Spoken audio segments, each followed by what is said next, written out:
Okay, నిన్న advance bookings open చేశారు కదా, రెస్పాన్స్ ఎలా ఉంది? రెస్పాన్స్ మీరు చెప్పాలి ఎలా ఉందండి.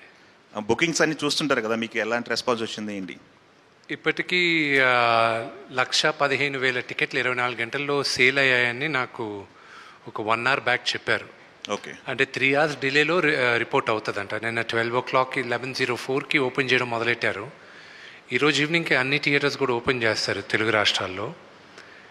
So 1,15,000 tickets, I'm humbled. అంటే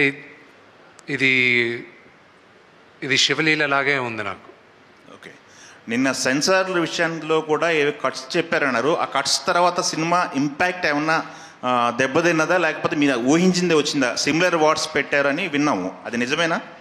సెన్సార్ అనేది I have to thank them also. వాళ్ళు బాగా సపోర్ట్ చేశారు. I have to thank everybody, though it was very challenging. నాకు వచ్చిన బిగ్గెస్ట్ ఇబ్బంది ఏంటంటే, మన సౌత్ ఇండియాకి మనకు తెలుసు కన్నప్ప కథ. నార్త్కి వెళ్ళేసరికి శివలింగం పైన కాలు పెట్టేది, నోట్లోంచి నీళ్ళు పోసేది వాళ్ళు ఒక్కోల.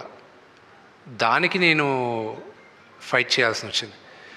నేను ఈ సినిమా తీసింది ఈ తరానికి మన కథ తెలియాలి, మన హీరోల కథలు తెలియాలి, మన దేవుళ్ళ కథలు తెలియాలి, మన ఇతిహాసం తెలియాలి. ఇదంతా ఏమైందంటే, లేదు ఇక్కడ గొడవలు అవుతాయి, ఇక్కడ ఎవరో ఒకరు కేసు వస్తుంది. నేను చెప్పా, ఇలా భయపడుతూ వెళ్దామంటే మన హిందూయిజం గురించి ఎక్కడ చెప్పుకుంటాం? మన ఇలాంటి కన్నప్ప లాంటి డివోటీస్ గురించి ఎలా చెప్పగలను? ఈ తరానికి చూపించాలనే కదా నేను ఈ సినిమా తీసింది. మీరు నాకు యాక్చువల్గా first it was lot of discussion. దాని తర్వాత దెన్ వాళ్ళు ఇచ్చిన కట్స్ పెద్దగా ఏం లేవు. So one thing was that కొన్ని దగ్గరలో తలలు నరిగేది, which I don't want it personally, but director and Anthony wanted నరికితే తల ఎగిరిపోవాలని.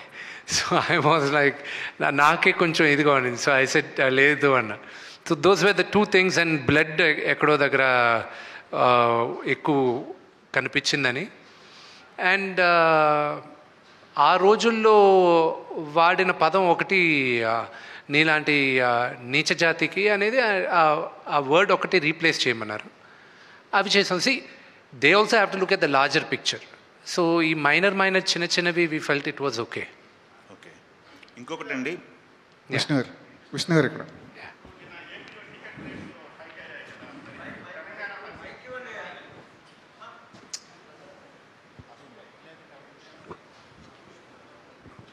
సార్, ఏపీలో టికెట్ రేట్స్ హైక్ అయ్యాయి మీది సినిమాకి సంబంధించి. ఇప్పుడు మరి తెలంగాణ పరిస్థితి ఏంటి సార్?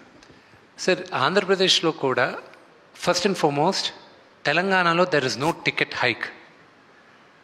ఏ రోజు థియేటర్స్లో పాప్కార్న్ ప్రైజెస్, కోక్ ప్రైజెస్ తగ్గిస్తారో, ఈ కూల్ డ్రింక్స్ ఇవన్నీ, ఆ రోజు నేను మల్టీప్లెక్సెస్లో పెంచడానికి నేను ఆలోచిస్తాను.